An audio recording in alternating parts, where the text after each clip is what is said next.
brush, okay, and start casing the room. Take a look at where people are and how people are congregated. And what you will notice is groups of people, and you will also notice people standing by themselves. So who would be easier to approach, groups or single people? Exactly. So now you've got your drink. Don't stand there and wait for somebody else to come and chat with you. Go and talk to somebody else who's standing by themselves. You see, that would just make it easier. Or what if there were a group of people and you wanted to engage with a group? How do you break into a group? I can be terrified. Can you guys help me? Okay, you need to stand up for this one. Yeah. Robert and Barbara. Okay, so here. Okay, so what I want you to do, I'm going to show you two different groups, and you tell me which would be better to talk to. So here's group number. Stand right where you are. Barbara, right here. Here's group number one. We're having this great conversation. Okay. Now, what I want you to do, just stand like this. Just stand like this. Okay. This is group number two. Do you know the difference in physiology? Which would be easier to get into, group number one or two? Exactly. So thank you. You guys did that really well. Very good. Easy test. Okay. So what you're going to do is just watch how people are standing in the group. When they are more open like that, it's easier for you to approach. When it's a tight, closed group, it's more difficult. So as you're walking around, look at the physiology of the people in the group for clues as to how you can approach them. Does that? Just more tips for you. Okay. All right. So then what we're going to do is once we start a conversation, we're going to ask questions. Now, the questions lead to you knowing whether or not this stranger could be for you an achiever or a nurturer. If you wanted to find out if somebody was an achiever, what would be some good achiever questions you might ask? What do you do? What do you do? Good question. What else? What else? Are you happy doing it? Are you happy doing it? Good question. Achiever questions.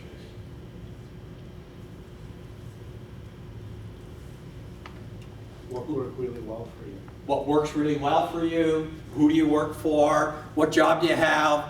Do you know so-and-so? I mean, so these kinds of questions lead you towards knowing whether or not this stranger has the potential to be an achiever for you. What might be questions you would ask to find out if somebody could be a nurturer? How are you? How are you? What else? Are you enjoying the networking event? Are you enjoying the event? Good question. Yes. Any other thoughts? How's your mom? That could be dangerous. Because you could spend the rest of the evening. He said, "How's your mom?" Okay. Yeah, but we want to find out about interests and hobbies and lifestyles and do you like so-and-so and those kinds of things. So as a result of asking those questions, we're going to find out whether somebody has the potential of being for us an achiever or a nurturer. But we need one more thing. Just because somebody has the potential doesn't mean they will use it with us. So we also have to test for willingness. Would you introduce me to so-and-so? Could I send you my resume? Could I get involved in your committee? I mean, these are the questions that you need to ask, because having the ability is one thing, having the willingness is something else. Okay. So having said all that, what you will find, and this, I learned this when I was chatting with people, was that if you could just boil the whole thing down to really simple things, it makes life easier for you. Life's complicated enough as it is. So the simple things are, as a result of your conversation, you're going to be in one of four scenarios.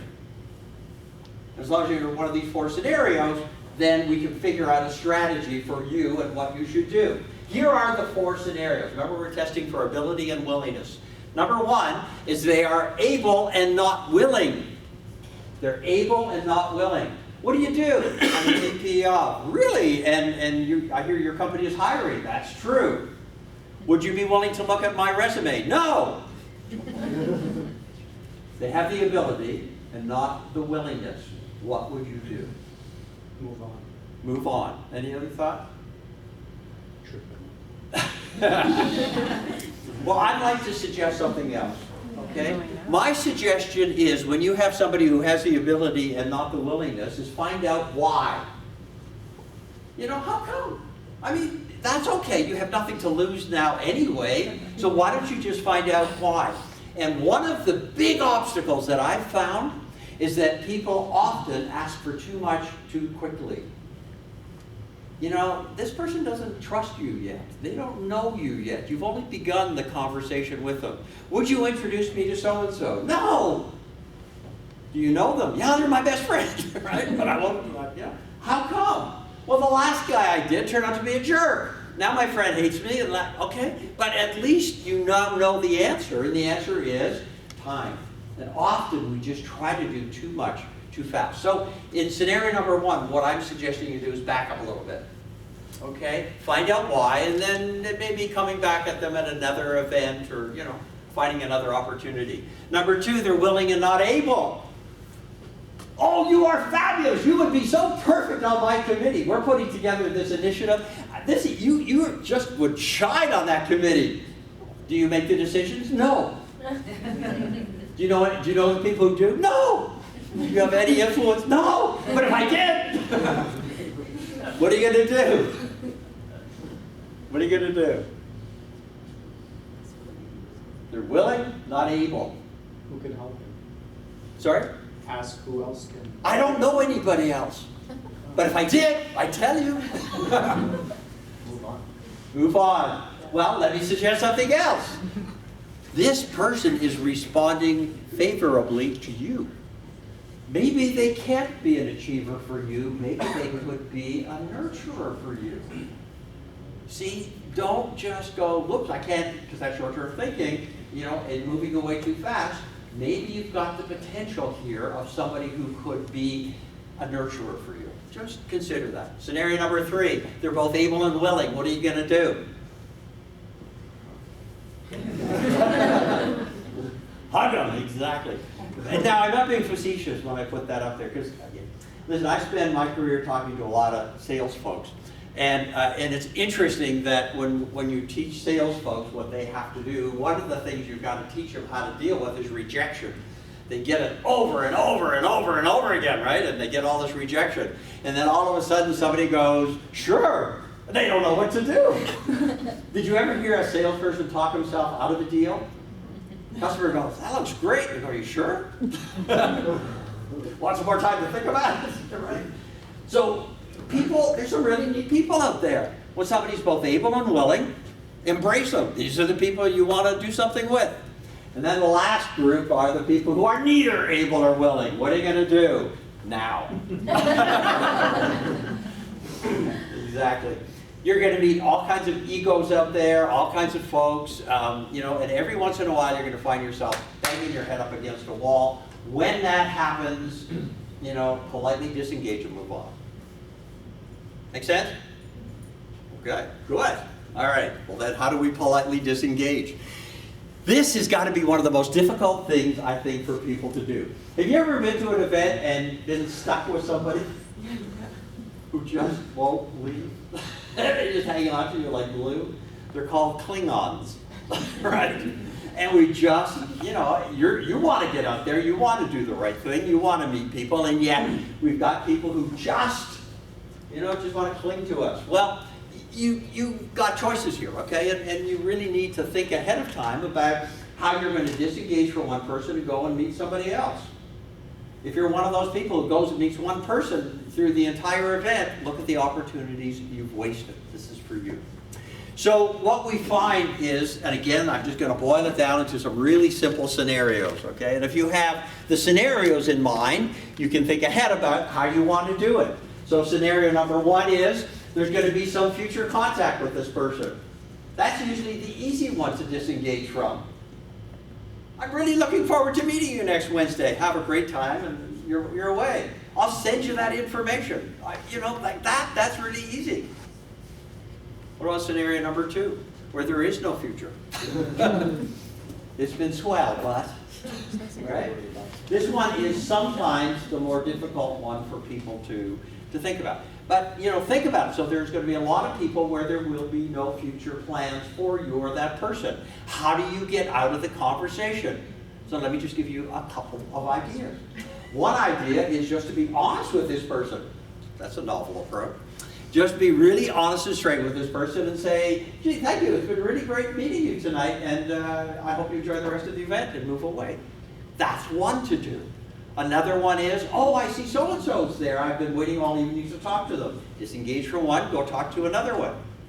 You see, whatever you do, there has to be a thread of truth to it.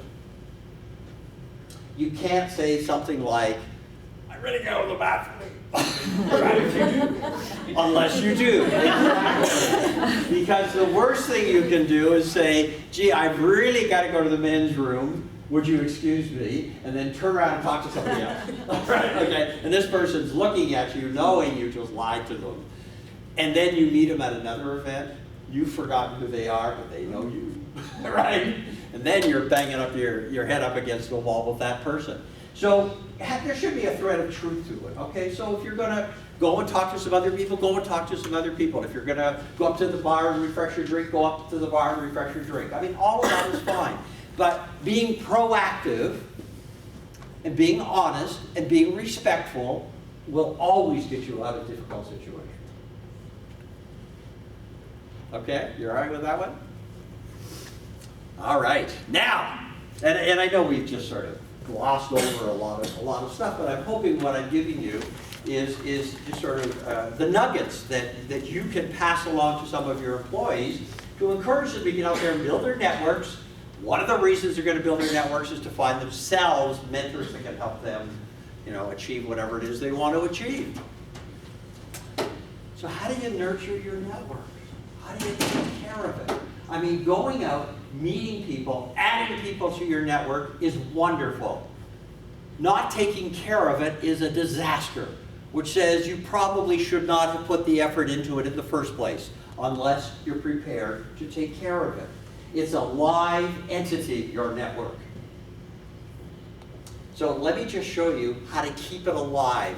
And some effort needs to go into this. And here's one area that I would really recommend to you that you encourage your staff, as well as yourself, to do this. This is really what it's all about. What you will find with your network is, okay, you go and you meet people and you've got some contact information. And you take that contact information and you put it into your smartphone, or however you keep track of all your contact information. And I know you've all kind of customized your lists and all that, so you know who people are, where did you meet them, who do they work for, how to get in touch with them, when did you last meet them. These are all really good things to have so that you can keep track of your network, all the people in your network. But I want you to consider adding one more field to all these people. See, what I do is so I keep my network on Microsoft Outlook, and it's all in there, and I've added one more field, the field I'm just going to tell you about. So I have all the contact information that I have there, and I know who these people are who are in my network. And by the way, a network is not a mailing list. A network is just people that you know, people that you've met, people who you want to maintain contact with. Okay, that's who your network is. So the categories then that I want you to add are 3 categories. And what I do with my network is I go through my network at least once a year, and I take a look at the 3 categories, and I make a decision about whether or not the person is still in that category, because everything changes. Your network is very dynamic, and so sometimes people are category 1 this year, category 2 next year, and maybe the 3rd year I want to take them off my network for whatever reason it is. So I'm recommending that you maintain your network. Keep it alive, keep it healthy, and the way to do that is to put it into these 3 categories. Category number 1 are called the have-tos. These are people you have to have in your network. Why? You gotta eat. You gotta pay the rent. You gotta do the job. Your have-tos are people who are known as your Exactly, your achievers, good. These are people who are going to help you reach your short and long-term goals. You've got to have them in there. If they're not there, you're not going to lead the life you want to lead. So now that you've identified certain people in your network as your have-tos, then we have people who are known as your want-tos. These are people you want to have in your network. Why? Because they're going to give you balance in your life. They're known as your nurturers, correct. Then we have a third category. They're called the nice-tos. And these are people you have in your network, and there's probably no rational reason in the world to have them there. These are those interesting people. You all have interesting people in your network? Folks who, listen, you meet somebody at a conference sometime, you take their card, you put it into your network, it's sitting there. You ever going to talk to this person? No. Did you like this person? Probably not. Can they be of any assistance to you finding mentors or anything? Probably not. But you want to keep their name there? Fine, it's your network. That's okay. You can have it, okay? And those are your nice-tos, and your nice-tos are known as the interesting people. Nice to have, but there's no value. But it's your network, so that's okay. Have-tos, want-tos, nice-tos. If you have all three there, then you're doing just great. But the trick now is to make sure they're balanced correctly. Okay? You've got to make sure they're balanced. So let me just show you how to do the balance. And like I told you before, when I first learned this, first of all, it's so incredibly simple. And then when I really spent some time thinking about it, I realized how elegant it was in its simplicity. And as long as you are following this equation, your network works. But if you're not, it doesn't. It's as simple as that. So the equation now talks about something known as the 3-2-1 rule. So what I want you to do, and what I do every year, is I go through my network and I add up all the have-tos, want-tos, and nice-tos. And what I then do is I apply the 3-2-1 rule to it. And what the 3-2-1 rule simply says is that for every 3 have-tos, I have 2 want-tos to 1 nice-to. Every 3 have-tos, I have 2 want-tos to 1 nice-to. My network is 50-50, okay? Half of my network are achievers, the other half of my network are people who I choose to have there because it's going to provide a better life for me. And I'm suggesting the same for you and for your employees. I remember showing this to a group once, and a woman put up her hand and she said, "Oh my God, mine is exactly the opposite." And I went, "That's great. Now you know why business sucks." Right? Because you've got too many of one group but not enough of the other group. But you see, that realization helped her so much because now she knew exactly what she needed in order to make her network work. She needed more achievers. So now we've got to focus. So now she needs more achievers. What she's got to do is get up there, find out where her achievers hang out, go meet them, add them to her network. The 3-2-1 rule is so simple, and it works. And it even tells you how much time to spend keeping your network alive and healthy. If I gave you and your employees 1 hour a week to keep their network alive, how would they spend the hour? The answer is 30 minutes contacting achievers, just staying in touch with them, and the other 30 minutes having some fun and talking to some nice people. Okay? That's how you spend your time. But who do we send all our Christmas cards to? All our want-tos and nice-tos, right? Okay? The other half never gets anything. That's what we're talking about. The 3-2-1 rule is so simple and so elegant. It just works. Just works. Let me just go through this quickly. I just want to give a couple of enhancements to consider when you're thinking about networking, and as you're looking for mentors and that sort of thing. Here's just a couple of things just to add on to what you're doing. Number one, to use social media intelligently. I'm not saying don't use social media, that would be stupid, but what I am saying is that what we're talking about here is face-to-face. Okay? Social media is not replacing face-to-face. Social media allows you to make appointments, allows you to set up, it allows you to maintain the dialogue, but it does not ever replace eyeball to eyeball. So use it intelligently. The art of the handshake. We'll talk a little bit of culture because we have people from all over the world tuning in today. and how we greet people changes significantly depending on where you are in the world. So what would be really important to all of you is to understand the cultures and understand the people that you are meeting to approach them appropriately. The handshake is appropriate in North America in most cases. In other areas of the world, there's a gender difference. In other areas of the world, there's even a way that you actually do the handshake. For example, feel okay? So that's very appropriate. You will not get a good firm handshake in some of the Asian countries. In North America, you're going to get this, you know, the knuckle buster thing, right? But, you know, so just know what's appropriate when you are greeting people. And if you are new to South America, for example, and you're in Brazil and you notice everybody hugging each other, doesn't necessarily mean you can, until you know the person a little bit better. Okay, so just understand the cultures. So you want to take some contact information about the person. You know, you don't want to forget who they are. And if they have a business card, that's great. But what if they give you extra bits of information? Where are you going to record all that? And you have to think about this ahead of time. And where you do not record it is on the back of their business card. Ever, ever, ever do that. Once again, it's cultural. And yes, there are certain cultures on the planet where, you know, they're very sensitive to their business card. It's an important document. But I'm just suggesting any place, just don't do it. So, you know, take a little pad, like a little notepad or something with you. You have their business card. What I want you to do is take some extra notes, just wrap it around the business card and keep it all together. When you get back to your office, you can write all over their business card, but not in front of them. Okay? I already told you about breaking into the group, so we've done that one. Taking notes. The other thing about taking notes, by the way, is to do it right in front of the person. If there's something you want to remember, don't wait until later. And culture is just such a cool, interesting subject.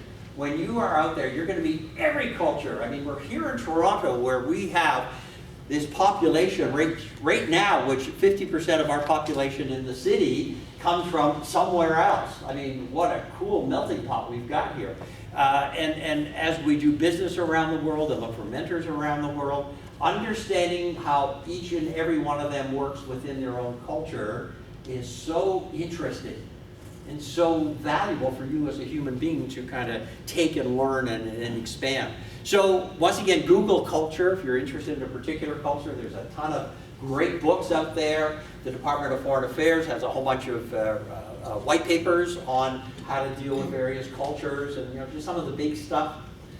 So, you know, take a look at that because culture does get in the way. What we've been talking about this morning is networking. And one of the reasons that we network is to find mentors, find people who can help us build the kind of lives that we want to live. So that someday, when we reach that point, 10, 15, 20 years down the road, we can stop and go, yeah, I'm happy with who I am. I'm proud of who I am. So to live that life without regrets, to live that life that we all feel better about it and feel proud of. You see, we all have a network now, okay? What we know statistically is that each and every one of us has a network. Our network consists of 200 people. Go prove it, okay? Prove it to yourself. Make a list of everybody you know. Family, friends, business acquaintances, people you went to university with. I mean, whatever. Make a list, and what you'll find is on average you have 200. That's where you begin. You've got 200. I've got 200. Sean's got 200. We all have 200 people average in our network.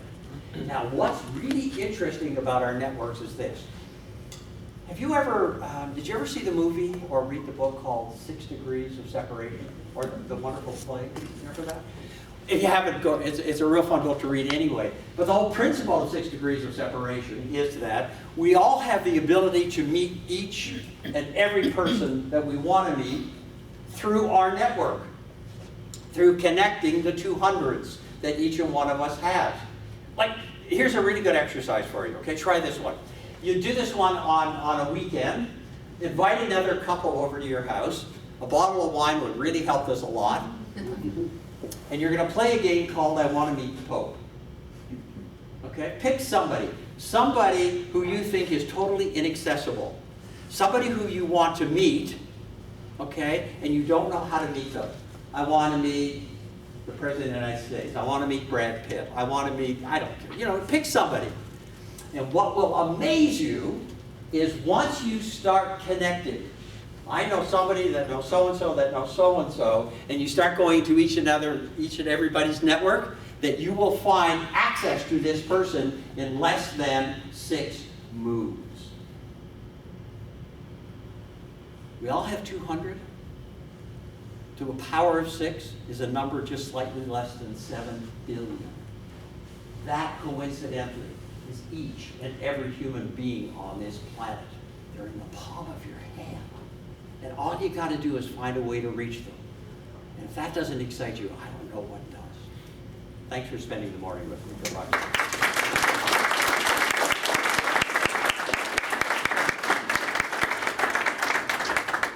Thank you so much, Barry. That was amazing. I've watched Barry's presentation a lot of times, and it's like maybe 8 or 9. I'm not sure, but it's like the best movie for me. Every time I watch it, I see like something else that I want to integrate and try out right away. So thank you so much for joining us today. So this month is Mentoring Month, so I don't know if a lot of you know that, but my challenge to you is to find a mentor over the next week. And then to really get things going, talk to people, talk to your friends and talk to your relatives, your colleagues about what you gained from that mentoring conversation and how it impacted you. Because that's really what's going to create this amazing mentoring culture. So we look forward to hearing about that. Our next mentoring conversation is going to be over the next few months, I believe in April, with Randy Taylor, talking about the power of why. So that's something to look out for. I want to now ask Rebecca to make some closing remarks. Well, thank you so much, Sean, and thank you, Barry, so much for such an engaging conversation, dynamic. I learned a lot.